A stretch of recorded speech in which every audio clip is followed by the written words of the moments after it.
بسم اللہ الرحمن الرحیم۔ السلام علیکم۔ یہ کتاب کاشان بصیرت کے یوٹیوب چینل کی جانب سے ریکارڈ کی جا رہی ہے۔ کتاب کا نام ہے چہل حدیث۔ اب ہم کتاب کا پارٹ نمبر 4 پڑھیں گے۔ دوسری حدیث بسند مذکور یزید بن خلیفہ نے امام جعفر صادق علیہ السلام کی حدیث نقل کی ہے کہ حضرت نے فرمایا، ہر ریاکاری شرک ہے۔ جو کام لوگوں کے لیے ہوگا اس کا ثواب بھی لوگوں پر ہوگا، جو کام خدا کے لیے ہوگا اس کا ثواب بھی خدا پر ہوگا۔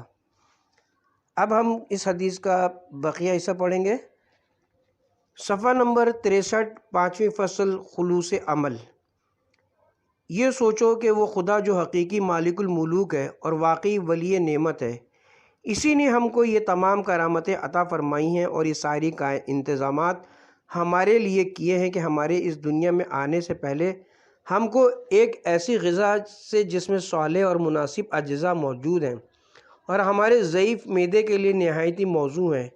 اس سے نوازا، ہمارے لیے تربیت کرنے والے اور ذاتی و فطری طور سے محبت کرنے والے، بے لوث خدمت کرنے والے ماں باپ، خوشگوار و مناسب ماحول اور ظاہری اور باطنی نعمتوں کو مہیا کیا، اور صرف اسی دنیا میں نہیں بلکہ عالم آخرت میں، برزخ میں بھی ہمارے وہاں پہنچنے سے پہلے ان کا انتظام کیا، اور ان سب کے بدلے میں ہم سے صرف یہ چاہا کہ اس دل کو صرف ہمارے لیے یا ہماری کرامتوں کے لیے خالص رکھو تاکہ اس کا فائدہ بھی تمہیں کو پہنچے، اور اس کے بعد بھی ہم اس کی بات پر کان نہ دھریں، اس کی نافرمانی کریں، اس کی مرضی کے خلاف اقدام کریں، تو کتنا بڑا ہم نے ظلم کیا ہے اور کیسے مالک الملوک سے جنگ کی ہے، تو پھر اس کا نتیجہ بھی ہم ہی کو بھگتنا ہوگا۔ ہماری نافرمانی سے اس کی سلطنت و حکومت کو تو کوئی نقصان نہیں پہنچ سکتا، اور نہ ہم اس کے حکومت و سلطنت سے خارج ہو سکتے ہیں، بلکہ ہم خود ہی مشرک ہو جائیں گے اور اپنے کو ضرر پہنچائیں گے۔ بے شک خدا سارے جہان سے بے پرواہ ہے، وہ نہ تو ہماری عبادت کا، نہ ہمارے اخلاص کا، نہ ہماری بندگی کا کسی کا بھی محتاج نہیں ہے۔ ہماری نافرمانی، ہمارے شرک، ہمارے نفاق سے اس کی حکومت کا کچھ نہ بگڑے گا، لیکن چونکہ خدا ارحم الراحمین ہے، اس کی رحمت واسعہ اور حکومت بالغہ اس بات کی متقاضی ہے کہ ہم کو ہدایت کرے، خیر و شر، اچھائی اور برائی کا راستہ ہم کو دکھائے، راہ انسانیت کی بلندی سے نیچے گرنے اور سعادت کے راستوں پر لغزش کھانے سے ہم کو آگاہ کرے۔ خداوند عالم کا ہماری ہدایت و رہنمائی کرنے میں بلکہ ان عبادتوں اور اخلاص و بندگی میں ہم پر بہت بڑا احسان و کرم ہے۔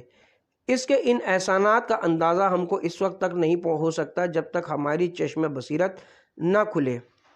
اور اصلیت کو دیکھنے اور پرکھنے کی برزخی نظر وہاں نہ ہو، اور جب تک ہم اس تاریک و تنگ دنیا میں ہیں اور فطرت کے ظلمت کدے میں اسیر ہیں، زنجیر زمان میں بستہ، امتداد و مکان کی تاریکی میں مقید ہے، خدا کی عظیم نعمتوں کا ادراک نہیں کر سکتے اور نہ یہ خیال کر سکتے کہ یہی اخلاص و عبادت خدا کی نعمتوں کا شکریہ ہے اور اس کی رہنمائی کا یہی حق ہے۔ لیکن ایسا ہرگز نہیں کہ تم تو بھول کر بھی گمان نہ کرنا کہ خدا کے بھیجے ہوئے انبیاء کرام یا علماء امت جو ہماری سعادت و خلاصی کے رہنما ہیں اور ہم کو جہالت و تاریکی اور بدبختی سے نجات دلاتے ہیں اور عالم نور و سرور، بہجت و عظمت کی طرف دعوت دیتے ہیں، اور ان تمام تاریکیوں سے جو باطل اعتقاد کا نمونہ ہیں بلکہ جہل مرکب ہیں، ان سے نجات دلانے اور ہماری تربیت کرنے کے لیے تمام زحمتوں اور مشقتوں کو برداشت کرتے ہیں، اور برے اخلاق و برے ملکات جو عذاب و فشار کی صورت میں ہم سے ناقابل جدائی ہیں اور ہمارے برے افعال کی اور اعمال دنیاوی کی جو دہشت ناک و وحشت ناک صورتیں، ان سے چھٹکارا دلانے کے لیے صحیح و کوشش کرتے ہیں، اور ایسے انوار مقدسہ، بہجت و سرور، خوشی و مسرت و حور و قصور تک ہمارے پہنچنے کی کوشش کرتے ہیں جن کا ہم تصور بھی نہیں کر سکتے۔ ان حضرات پر ہم عبادت کر کے احسان کر رہے ہیں۔ یہ عالم الملکوت اپنے تمام تر وسعت کے باوجود اس میں اتنی گنجائش نہیں ہے کہ بہشتی حلوں لباس، بہشتی حلوں میں سے ایک حلہ بھی یہاں لایا جا سکے، اور ہماری نگاہوں میں اتنی طاقت نہیں ہے کہ حور العین کے ایک بال کا نظارہ کر سکیں۔ البتہ ان عقائد و اخلاق و اعمال کی یہ ملکوتی صورتیں ہیں جن کا ادراک انبیاء کرام نے کیا ہے۔ خاص کر صاحب کشف کلی اور دستور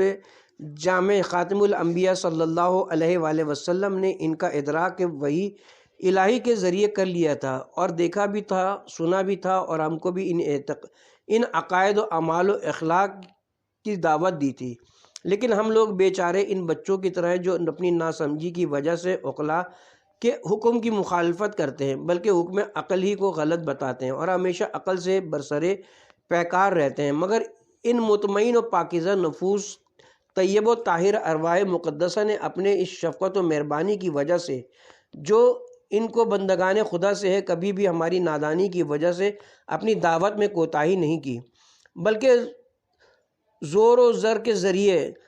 ہمیشہ ہم کو بہشت و سعادت ہی کی طرف کھینچتے رہے اور اس عظیم کارنامے پر ہم سے کسی اجرت کے بھی خواستگار نہیں ہوئے۔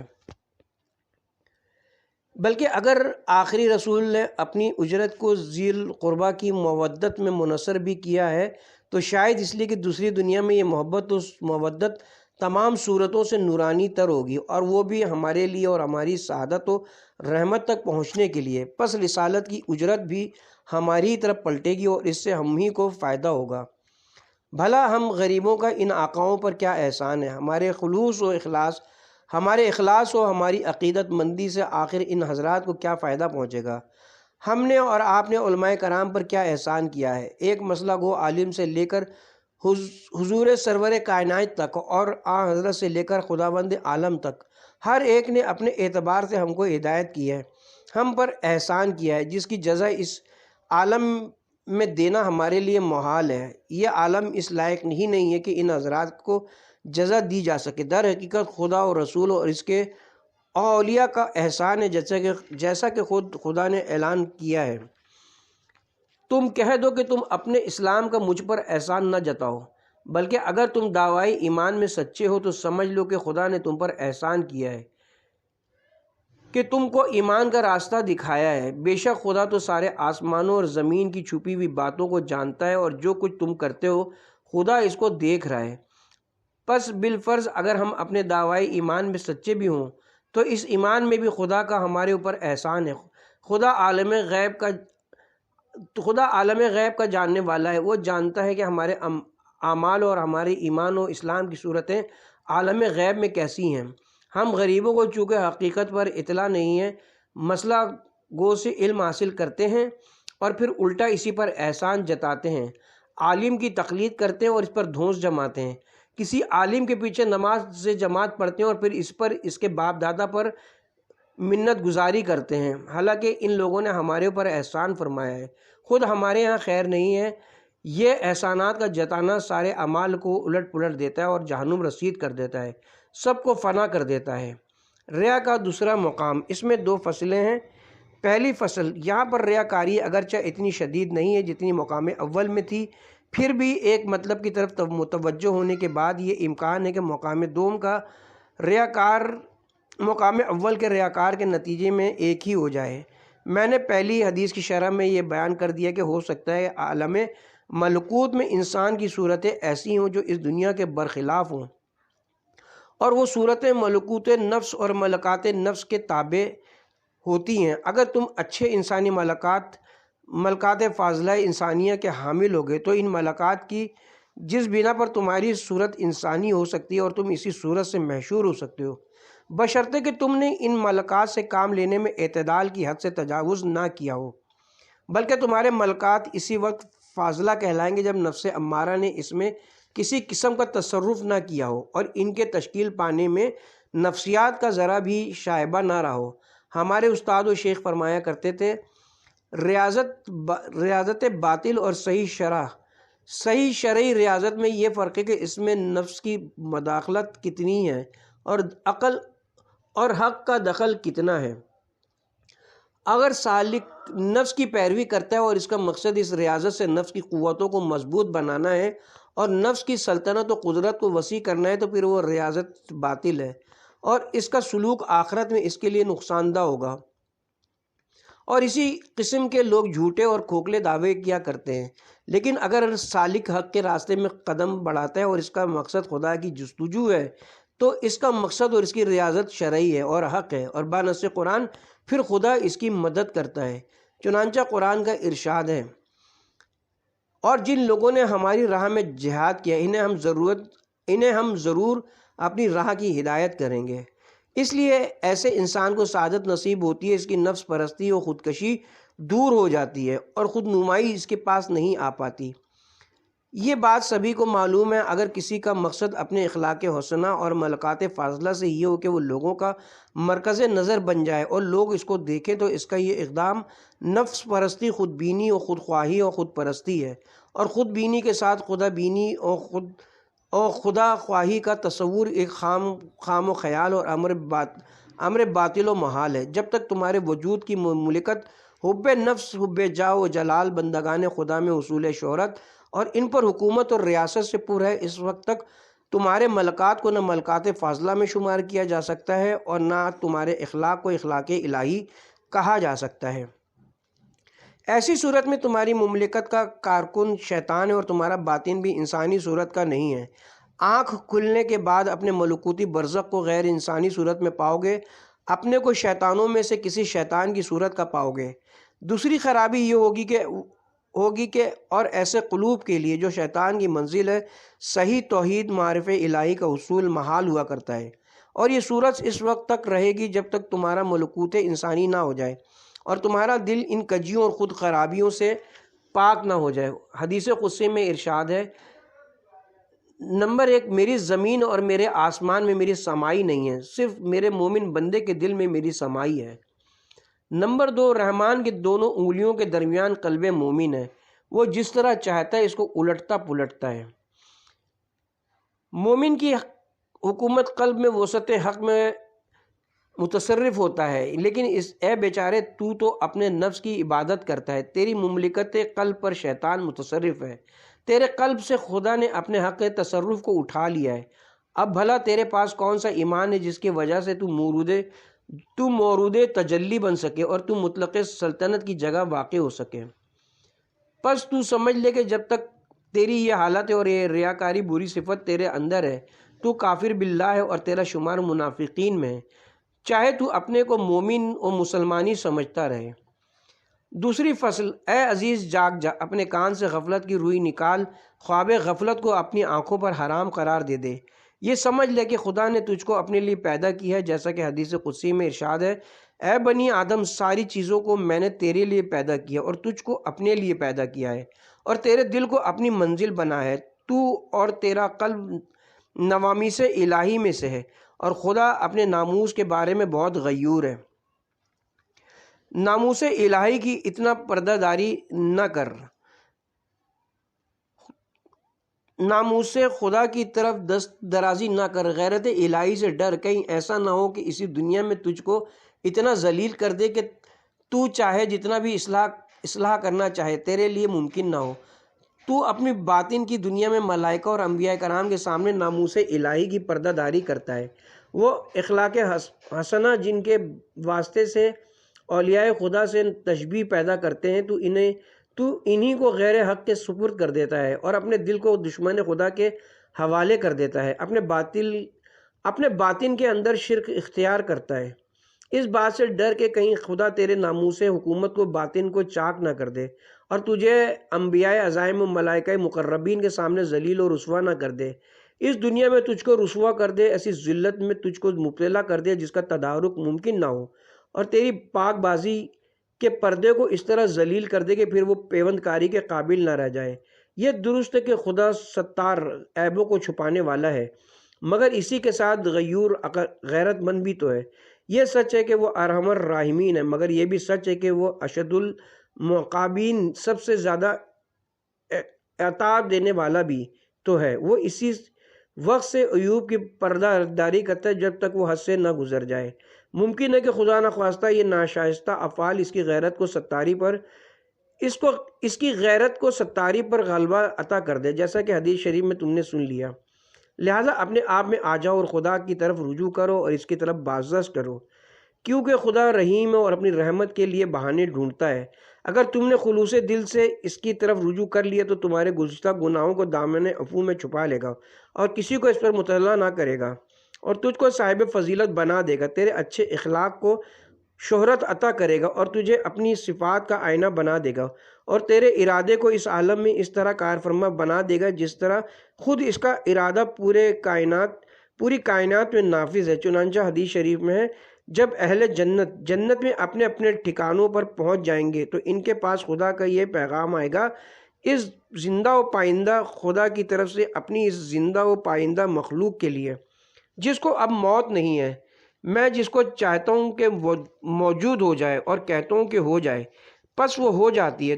تجھ کو آج سے ہی اختیار دیتا ہوں، جس چیز کو چاہے کہ ہو جائے، اس کو حکم دے دے کہ ہو جا، وہ چیز ہو جائے گی۔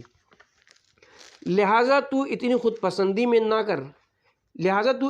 پسندی نہ کر، تو اپنے ارادے کو حق کے حوالے کر دے۔ ذات اقدس الہی تجھ کو بھی اپنے ارادے کا مظہر بنا دے گی، تجھ کو تمام امور میں متصرف بنا دے گی، مملکت ایجاد کو آخرت میں تیری قدرت کے تابع کر دے گی، اور وہ تفویض نہیں ہے جو باطل ہے، جیسا کہ اپنی جگہ پر معلوم ہے۔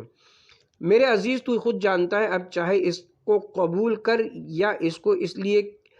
اس لیے کہ خدا تو ہم سے اور تم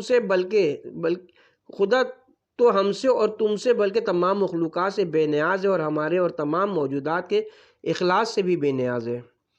ریا کا تیسرا مقام، اس میں بھی چند فصلیں ہیں۔ پہلی فصل، اس مقام پر ریاکاری دوسرے مقامات سے بہت زیادہ اور شائع تر ہے، کیونکہ ہم لوگ عموماً پہلے والے دو مقام کے اہل نہیں ہوا کرتے، اسی لیے شیطان بھی ان راستوں سے ہمارے پاس نہیں آتا۔ لیکن چونکہ زیادہ تر لوگ عبادت گزار اور اہل مناسک ہوتے ہیں اور ظاہری عبادت کرتے ہیں،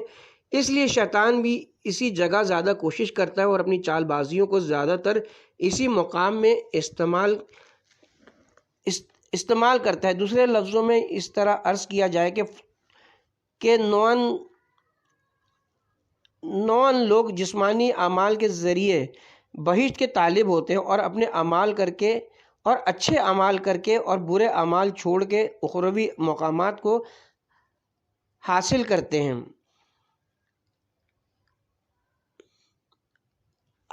اسی لیے شیطان بھی اسی راستے سے آ کر ان کے اعمال و عبادات میں ریاکاری و چاپلوسی کے بیج بو دیتا ہے، تاکہ ان میں کوپلیں اور پتے نکل آئیں اور ان کے اچھے اعمال برے اعمال سے بدل جائیں۔ لہٰذا وہ لوگ مناسک و عبادات کے راستے سے جہنم میں پہنچ جائیں، اور جن چیزوں سے لوگ اپنی آخرت آباد کرنا چاہتے ہیں، شیطان کے بہکاوے میں آ کر انہی چیزوں سے آخرت کو برباد کر لیتے ہیں۔ جو چیز علین سے ہے، اس کے لیے ایسا کام کرتے ہیں کہ حکم خدا سے ملائکہ اس کو سجین میں قرار دے دیتے ہیں۔ لہٰذا جن لوگوں کے پاس صرف یہی پہلو عبادت ہے اور اعمال کے علاوہ ان کے پاس کوئی زاد و راحلہ نہیں ہے، انہیں تو مکمل طور سے اس بات کا لحاظ رکھنا چاہیے کہ خدا نخواستہ کہیں یہ بھی ہمارے ہاتھ سے نہ نکل جائے اور ہم جہنمی ہو جائیں، اور سعادت کا ہمارے پاس کوئی راستہ نہ رہے، اور بہشت کے دروازے ہمارے لیے بند ہو جائیں اور جہنم کے دروازے کھل جائیں۔ دوسری فصل، ریاکاری کے بارے میں غور و فکر۔ اکثر ایسا ہوتا ہے کہ خود ریاکار اس بات سے غافل ہوتا ہے کہ ریاکاری نے اس کے اعمال کو برباد کر دیا ہے، اور اس کے ریاکاری والے اعمال ناچیز و بیکار ہو چکے ہیں، اس لیے کہ ایک تو شیطان کے جال اور دوسرے نفس کی دقت و باریکی، تیسرے انسانیت کے راستے کی تاریکی و باریکی انسان کو یہ سمجھنے ہی نہیں دیتی کہ وہ کیا ہے، جب تک کہ وہ باقاعدہ اور مکمل موشگافی نہ کرے۔ خود تو وہ یہی خیال کرتا ہے کہ میرے تمام اعمال خدا کے لیے ہیں، حالانکہ وہ شیطان کے لیے ہوتے ہیں، کیونکہ انسان کی تخلیق حب نفس پر ہے، اس لیے خود پرستی کا پردہ اس کے عیوب کو چھپائے رکھتا ہے۔ انشاءاللہ اگر ممکن ہو سکا تو اس مطلب کو تھوڑی سی شرح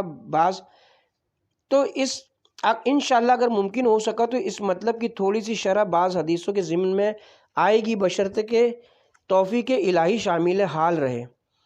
مثلاً علم دین کا حاصل کرنا اہم ترین اطاعت و عبادت ہے، لیکن کبھی بڑے سے بڑا آدمی بھی اس بڑی عبادت میں ریاکاری کا مرتکب ہو جاتا ہے، حالانکہ اسی حجاب غلیظ حب نفس کی بنا پر وہ خود بھی اس کی طرف متوجہ نہیں ہے۔ مثال کے طور پر کبھی علماء اور رؤساء و فضلاء کی موجودگی میں انسان کبھی کسی مطلب کو اس طرح حل کرنا چاہتا ہے کہ کسی نے اس کو اس طرح ابھی تک حل ہی نہ کیا ہو، اور جیسے وہ اس مسئلے کے سمجھنے میں متفرد ہو، اور پھر جس قدر خوبی سے اس کو بیان کرے گا اور اہل مجلس کی توجہ اپنی طرف مبذول کرے گا، اتنا ہی اس پر فخر کرے گا اور خوش ہوگا، اور جو بھی اس کی مخالفت کرے گا اس کو مغلوب کر دے گا، اور وہ اپنے اندر ایک قسم کا گھمنڈ و ناز محسوس کرنے لگے گا، اور اگر کہیں کسی نے اس کی تائید بھی کر دی تو پھر نور علی نور والی بات ہو جائے گی۔ حالانکہ اس بیچارے کو یہ بھی نہیں معلوم کہ یہاں تو علماء فضلہ کی نظر میں اس کی اہمیت اور قابلیت کا سکہ بیٹھ گیا، لیکن اس کے خدا کی نظر میں اور تمام مخلوقات کے خدا کی نظر میں اس کی اہمیت ختم ہو گئی، اور اس کا عمل خدا کے حکم سے سجین میں ڈال دے گا۔ یہی نہیں بلکہ اس ریاکاری کے ساتھ چند اور بھی گناہ کا ارتکاب بھی کیا ہے۔ مثلاً ایک برادر مومن کو ذلیل و رسوا کرنا، اس کو اذیت پہنچانا۔ نمبر 2، کبھی اس کے ساتھ مومن کے ساتھ جسارت کرنا اور اس کی حق حرمت کرنا بھی شامل ہو جاتا ہے، اور یہ چیزیں خود اپنی جگہ پر مستقل ہلاک کرنے والی اور جہنمی بنانے والی ہیں، لیکن اگر اس کے بعد بھی نفس اپنا جال تمہارے اوپر یہ کہہ کر پھینکتا ہے کہ میرا مقصد تو اس مشکل کو حل کرنے سے صرف حکم شرعی کا بیان کرنا تھا اور کلمہ حق کا اظہار تھا جو افضل طاعت ہے، میرا مقصد اظہار قابلیت اور خود نمائی ہرگز نہیں تھا، تو تم خود ہی اپنے باطن سے سوال کرو کہ اگر اس حکم شرعی کو دوسرا کوئی دوست اور ہم مرتبہ بیان کرتا اور اس مشکل کو حل کرتا اور تم خود اس سے مغلوب ہو جاتے، تو کیا اس سے تمہارے اوپر کوئی اثر نہ ہوتا، کوئی فرق نہ پڑتا؟ اگر واقعاً کوئی فرق نہ پڑتا تب تو اپنے دعوے میں سچے تھے، ورنہ نفس کے جال میں پھنسے ہو،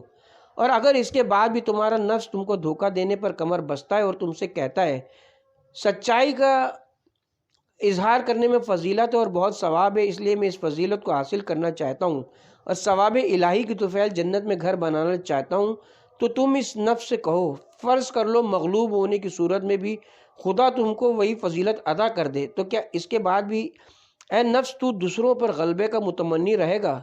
اب اگر اپنے باطن میں جھانک کر دیکھو کہ تمہارا نفس اس کے باوجود قہر و غلبہ چاہتا ہے، علماء کے سامنے علم و فضل میں اپنی شہرت کا خواہش مند ہے،